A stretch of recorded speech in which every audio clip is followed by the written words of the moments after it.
and welcome to I Hated That Book, the podcast where a woman in her rage era unapologetically rants about the book she can't escape. Today, we are covering the book Pines by Blake Crouch. It's apparently book one in the Wayward Pines trilogy. The other ones are Wayward and The Last Town. This book was first published in 2014. Currently, it has over 160,000 ratings on Goodreads and an average of 3.9 stars. First published August 21st, 2012 by Thomas and Mercer. It was an ITW Thriller Award nominee in 2013. It since went on to inspire the TV show Wayward Pines, a mystery science TV show developed by Chad Hodge and directed by M. Night Shyamalan, the master of twists, or the worst person in the world at them, depending who you ask. It premiered on Fox May 14th, 2015, and the first season concluded July 23rd, 2015. It was renewed for a second series, which aired from May 25th to July 27th, 2016, and it was canceled in 2018. It starred Matt Dillon in the lead role. Okay, so here is the little blurb about this book. Wayward Pines, Idaho is quintessential small-town America. Or so it seems. Oh, I should do my dramatic voice, shouldn't I? Wayward Pines, Idaho is quintessential small-town America. Or so it seems. Secret Service agent Ethan Burke arrives in search of two missing federal agents, yet soon is facing much more than he bargained for. After a violent accident lands him in the hospital, Ethan comes to with no ID and no cell phone. The medical staff seems friendly enough. Something feels off. As days pass, Ethan's investigation into his colleague's disappearance turns up more questions than answers. Oh my god, actually I'm on the Goodreads page right now and haha, there's a typo, there's no period at the end of that sentence. Anyways, why can't he make contact with his family in the outside world? This is all capital, by the way. Why doesn't anyone believe he is who he says he is? And what's the purpose of the electrified fence encircling the town? Are they keeping the residents in? Or something else out? Now the capitals ends. Each step toward the truth takes Ethan further from the world he knows, until he must face a horrifying fact. He may never get out of Wayward Pines alive. And then 5 periods because someone doesn't know what an ellipsis is. I hope you enjoyed my dramatic reading voice. As always, before I start getting into the actual book, but just a word about this podcast, what I'm about to talk about, and spoiler warnings. So first of all, if you haven't read this book and you want to, maybe don't listen to this podcast right now. I'm assuming you either don't care because you haven't read the book and you just want to listen to me, or you have read the book and you want to hear me flame it. Or maybe you've seen the show. I have not watched the show, so I have absolutely no idea how different it is. So spoilers ahead, be warned. On this podcast, obviously, as I've said in previous episodes, I read a lot of books and I need to talk about them. I read, I think, 118 books last year and I hated so many of them. And I just need to rant about it, okay? Like, we all need to rant about things sometimes. Although I will say, I don't just want to flame stuff. I know writing a book is hard. So part of what I'll be trying to do is understand what it is I liked or disliked and why that's so different from the experience of 160,000 people and the television executives at Fox. But also it's like super fun to make fun of stuff. So again, also if you do like this book and we disagree, that's fine. I'm not trying to say that you're stupid or have bad taste or anything. I just saying why I didn't like it, and we can disagree. But also if you're like really angry at me, and an anger listen is still a listen. So first I will cover the characters and then the plot, the world building setting, and then I will read some very fun 1-star reviews from Goodreads and give my overall impression of the book. And as always, I try to avoid reading the Goodreads reviews until I have formulated my own opinion, because sometimes they're very funny or they come to different insights that I wouldn't have seen, and I want to give the people who wrote them all the credit. I also just have to say that today we are also introducing a little segment called This Writing is Shit, where I will discuss why I hated the actual writing of this book as well. The other books we've done, either I forgot how much I didn't like the writing, or it was like, it wasn't great, but it was like pretty unobtrusive or whatever. But this one I have to talk about how much I hated the writing. All right. Pines in one sentence. Pines in one sentence. Aggressively stupid and stupidly aggressive. That is my 1-sentence review of this book.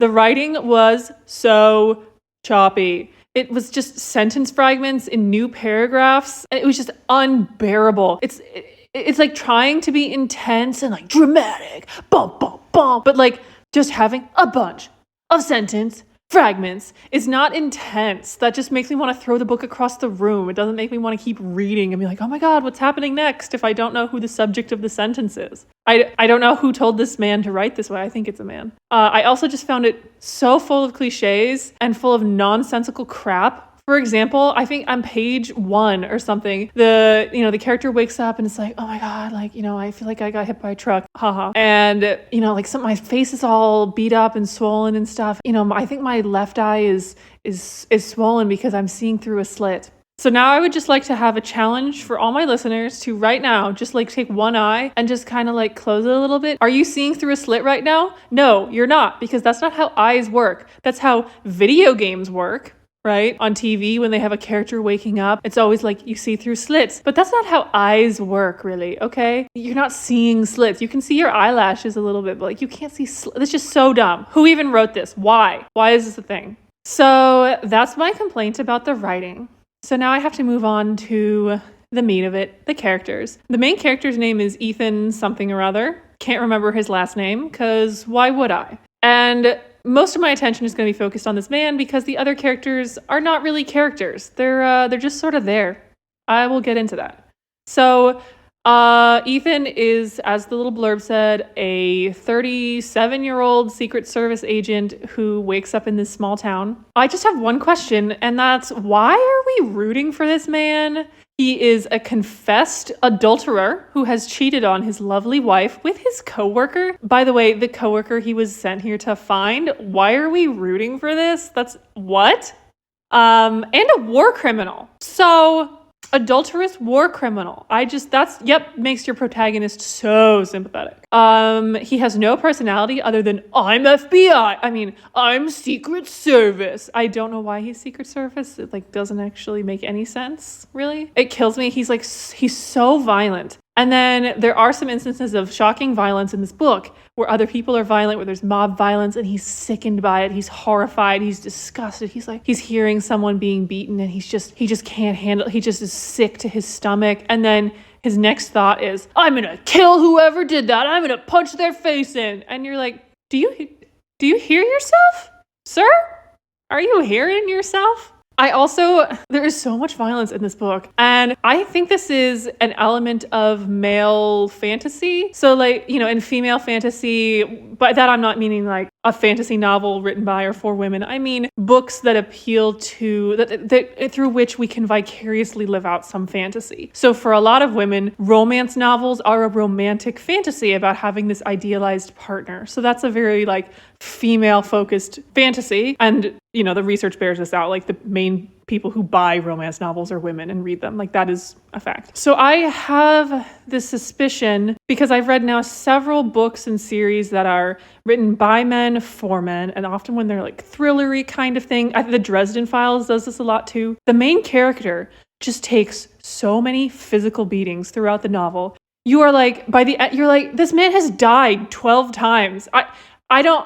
He's been hit by a cut, he's been hit by a car, he's been stabbed, he's been beaten, he's died of exposure 3 different times, he's died of starvation 3 different times, this character. He goes out and spends the night in the wood, he wades through a freezing cold river and then goes and sleeps in a cave, and you're just, sir, you're dead, right? So I have this theory that it's almost like torture porn is a sort of masculine wish fulfillment fantasy kind of thing going on about this idealized masculine ruggedness, this rugged masculinity, if you shall, where the ideal man that everyone wants to be and see themselves as is physically super tough. And I just think that's very ironic because every man I've ever met in my life has no pain tolerance compared to women who give birth and things like that. So I don't know. Am I being sexist right now? Probably a little. I just find it very amusing. And so that's one of my theories, is that for some reason, I guess I just don't understand the male psyche. This is some sort of masculine wish fulfillment ideal. I also just think Ethan is kind of dumb, very slow on the uptake, just the world's worst investigator, and so lacking in subtlety. The mystery gets explained to him, he never actually solves anything, and it's like, what is the purpose of writing this mysterious thriller if the main character can't find clues on his own, can't put clues together on his own? Why? Why could we not pick a character who can put these things together? Oh, right, one of the women does it for him. Okay, yes, I'll get to that in a minute. I still have to talk about how much I hate this guy. He also has interspersed throughout the book all these backstory flashbacks. And I just have a question. Why? What purpose do these serve? They were so gross on so many levels. Again, literal torture porn. And I just did not know why we needed that. Great, so he's a vindictive murderer and kind of hates gay people. So yay, let's root for him. Yay! What? They did not serve any purpose for the plot. Why did we pick this man for a main character? And later, so spoilers, obviously, he was chosen to be put in this town. That's the last remnant of humanity. And so I just have this question, which is, why did they pick this man to be one of the sole survivors of humanity? Is it because he's so physically rugged and tough that he literally would survive a nuclear explosion? Probably. What is so special about this man? Someone please tell me. All right, so that's all I have to say about Ethan. Are there even other characters? Seriously, how many characters in this book show up in more than one scene? So there's the psychiatrist guy who is there. Am I supposed to be creeped out by him? There's the nurse assistant. Love the objectification of her. The sheriff is also there. He's a jerk for the purpose of being a jerk. There are also a few female characters. I doubt that this book passes the Bechdel test. So we have his wife and his former lover, and also this woman named Beverly that he meets. And these women are his motivating force throughout the novel, because no man would ever be motivated by another man or anything other than a dead woman. Am I right? This book does the male author thing. It's not the worst I've ever seen, but it's not great, where every single female character is just presented in terms of her body, her physical attractiveness to the main character, and none of them have any personality other than their relationship to him. And also they solve all of his problems for him. Beverly should be the star of this story because she's the one who actually finds stuff out and gets stuff done. And instead, she gets fridged for no reason. I finished this book 3 days ago, and I cannot remember any other characters. And I wrote this down right after I read it. So that's how memorable they are. The plot. Oh boy. So this is just the world's dumbest man. Amnesia plots drive me insane. There, I said it. This man basically just runs around this town for 3 days in a state of undress, dies about 1,000 times, but doesn't actually die because book. And he never does anything logical or intelligent. He just sort of runs away from the authorities, promises to pay people back, and then never does. Tries to call his wife a few times. You meet Kate and she's old and you think, oh, okay, so there's some time dilation stuff going on. And Ethan's I just imagine him with the surprised Pikachu meme face. He's just like, what? How are you old? And then he meets Beverly, who does all the work for him. And we find his old partner dead, so you're okay. And then really nothing happens. You're kind of told that it's creepy and you're like, I guess. And then he escapes the place and finds the wire fence, I'm pretty sure, maybe I misremember because, God, this book was unbearable, but I don't think that the electric fence around the town is introduced until about 75% of the way into the book.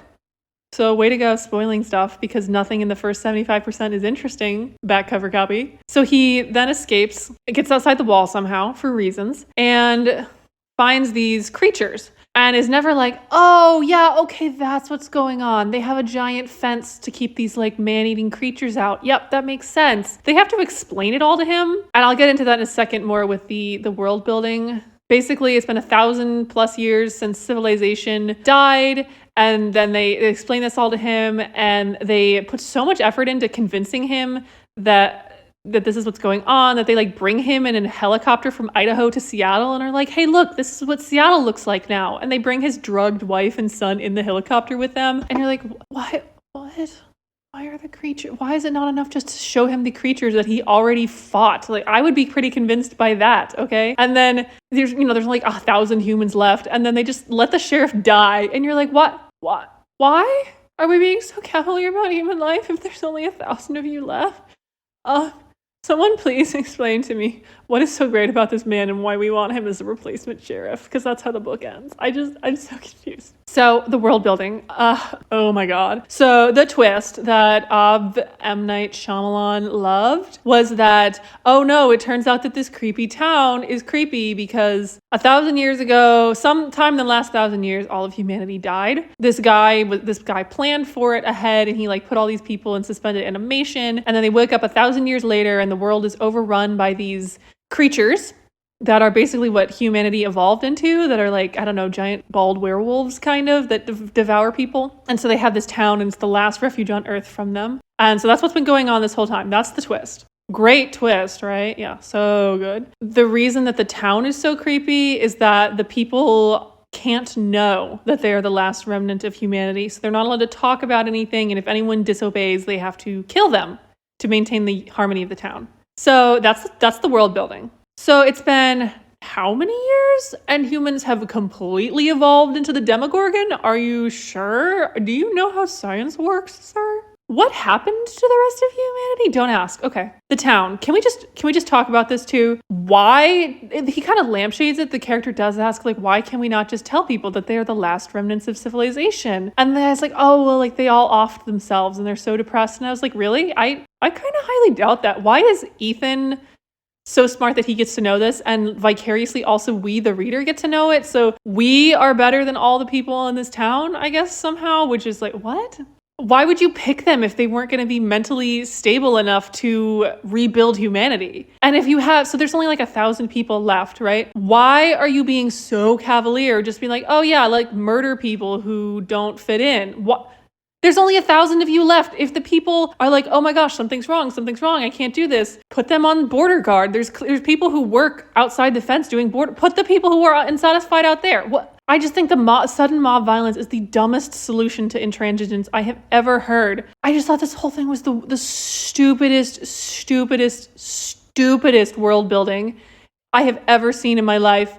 And it's mostly just the author trying to tell me that this town is creepy and disturbing. And I kind of was like, okay, like a little bit Twilight Zone-y, but not really. Mostly just Ethan is unbelievably stupid. On so many levels, this is the dumbest world building reveal I have ever seen in all of literature. I felt like I lost IQ points when they were like, oh yes, for some reason, humanity evolved in 1,000 years to be demogorgons. And somehow our stasis pods were just fine for 1,000 years. And we all woke up, but only some of us woke up. And we all woke up and built this town. And no one can talk about the past because they're all too weak. But you're not. You're strong and wonderful and amazing. So you get to know the truth, Ethan. So now I've got to read some 1-star Goodreads reviews. From Vanessa. It's absolute hell when there's a book everyone loves and you end up hating. I seriously hate it. But some might think, oh, but it's fun being the black sheep. But I tell you, it is not. Vanessa, let's agree to disagree on that. So Vanessa, the first thing that started to annoy me was something that got me from page 1. It was the writing. Fragmented. Annoying. It really is difficult to read one-sentence paragraphs. Many people describe the writing as atmospheric, but if I'm honest with you, I only found it exasperating and headache-inducing. So the plot hole and the unrealistic big reveal. Now, don't go telling me this is just fiction, because that's crap. If this is a sci-fi thriller, things have to make actual sense. You cannot do stupid things without logic and then say impossible to pronounce names of chemical compounds and magic. Magic, God said, let there be science. No, you just cannot. And she points out the evolution thing, just as I did. Couldn't connect with the characters. The fear I was promised to feel was another factor that was missing for me, and it should not have. I mean, how horrible can it possibly be to wake up in a place you're not familiar with at all? How horrible can it feel to be alien to a place, and yet worse can it be, and how worse can it be when no one wants to collaborate with you? It must be a nightmare, and yet I didn't even have a single ounce of worry. From Emily, this is one of the worst books I've ever read. The concept of Pines is shallow and ill-conceived, which is compounded by some truly terrible writing. Is Blake Crouch capable of writing a book that doesn't include a female savior? If you're going to mash up every dystopian novel of the past 50 years, you could do better than adding in the lottery. What purpose does this even serve? Every explanation given about the world of Wayward Pines was so laughably awful. It's clear that Crouch likes chase scenes. If he likes something, he writes it. It doesn't matter if it fits thematically or logically. The women in this book are terribly written. I audibly made a sound of disgust when Ethan remembered his affair with Kate. Why would you have an affair with Ethan? He's clearly an idiot. For Paige, I hated this. Ethan was not at all likable. Spent 90% of the book blundering around yelling at people, and the other 10% without memory or strapped to an operating table. From Terrence, my disappointment was palpable, and my socks went absolutely nowhere. From Endymion, stupid, just plain stupid in every single sense of the word. It's basically an unbelievably bad Deliverance ripoff set in Idaho, recommended for people who are entertained by aluminum foil and or bubble wrap. Very harsh, Endymion. From Enid, wow, just wow. This book was so amazingly bad, it's almost fascinating. If it were a movie, it would be a good candidate for Mystery Science Theater 3000, as it was so dreadful. Seemed like the torture scenes were just thrown in to make things gruesome, and the endless chase scenes were dreary. From Mickey, how does this book have anything other than 1-star reviews on Goodreads? How is it being made into a TV show? Is it the most trite, trash, stereotypical X-Files garbage without the fun or finesse? I hated the protagonist and didn't give two craps whether or not he ever got out of Wayward Pines or if he reunited with his wife and kid. Lines like, "He could still taste her," made me guffaw in disgust. And our final review from Marilyn, this was a total dude bro book. And Marilyn, that's unfair to dude bros. Thank you for those lovely reviews though. In my opinion, overall, this book thinks it's Lord of the Flies meets Twilight Zone, and instead it's just stupid. Stupid, stupid, stupid. I don't know why we thought that a book that was named after a tree was going to be intense or thrilling. Perhaps the title should have been a giveaway. 1 star. So that's pretty much all I have to say.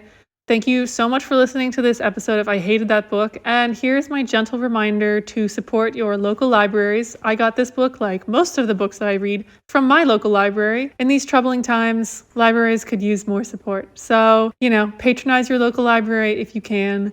It's good for you. It's good for all of us that libraries exist for so many reasons, and we should be thankful for them. So on that more positive note, thank you so much for listening to this episode of I Hated That Book, and we'll see you next week.